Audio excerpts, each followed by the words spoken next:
So, you said it was pork chops? In the basement.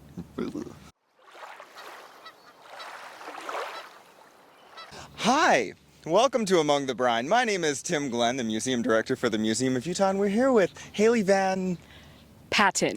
From the Utah Historical Society. Among the Brine is where we bring Utah history to the surface. Among the Brine. Today we have a very special guest with you, right, Haille? Yes. Her name is Jennifer Ortiz, the director of Utah Historical Society. Let's go ahead and bring her on out. Yay!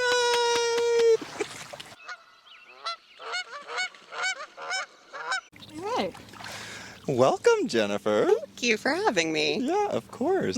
Tim mentioned that you are the director of the Utah Historical Society, and what do you find most rewarding about being the director of the Utah Historical Society?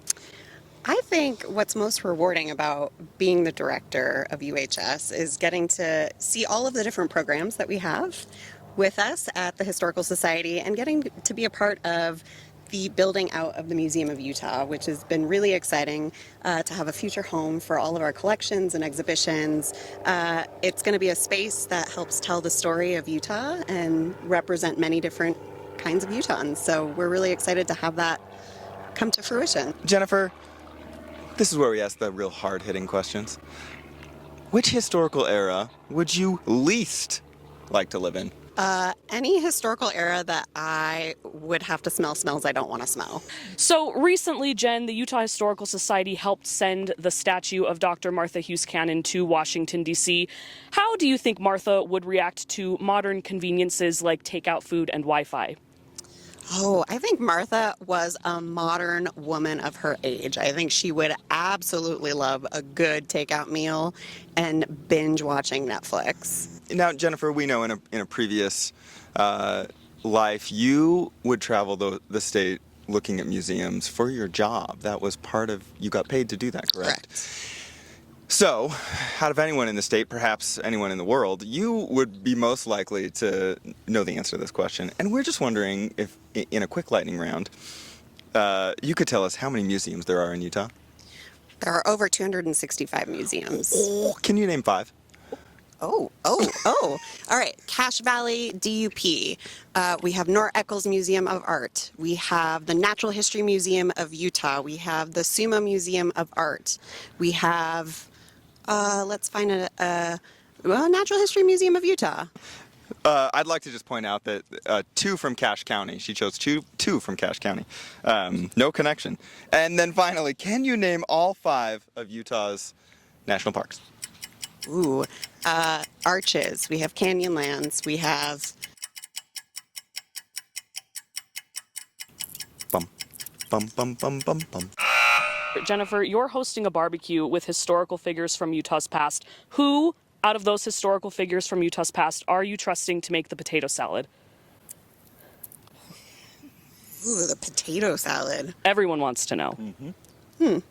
We'll circle back. We'll put a pin in it. How do you see the Utah Historical Society evolving in the coming years? Well, definitely first we're going to be growing significantly. So we're bringing on a ton of staff and getting ready again for the Museum of Utah to open up. But really the hope and the goal is to make sure that the Utah Historical Society truly is representing Utahns statewide. We're going out into community and we're working in collaboration with each other. I see huge opportunities with the evolution that's coming up for the Historical Society. It's really exciting. Could you tell us, what is your favorite museum, historical site, or cultural spot in the state of Utah? Ooh, I don't like sharing favorites. I have a true love for the John Wesley Powell River History Museum. I think Tim might know a little bit about that because I do love river running and the history of river running. I also truly love the Utah Museum of Fine Arts. Is there stuff in the water? Our stuff's in the water. Our stuff's in the water. I can go.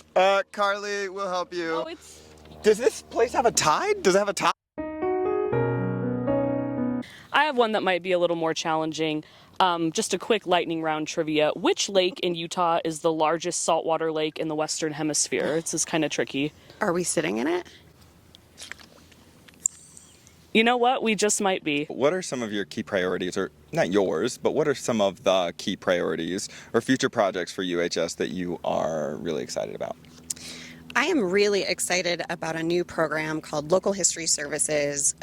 We have staff who are getting out into communities across the state and building out programs to hopefully help set up what we're calling history hubs in the future, regional history hubs where people can go and learn how to do history, get more information on workshops, and connect with people who are interested in the practice of history. And that's something that's currently in the works. It's something that'll be a longer term project, but one that I hope helps foster great historical practice across the state and encourage scholarship, research, and just generally people getting interested in history. This is a safe space, and we won't think that you're a history snob or anything, but what is one misconception about history that you've heard that you want to correct and address right here, right now on Among the Brine? Ooh, that's a great question. My biggest pet peeve and about misconceptions on history is, well, I just want to know the facts, or don't change history.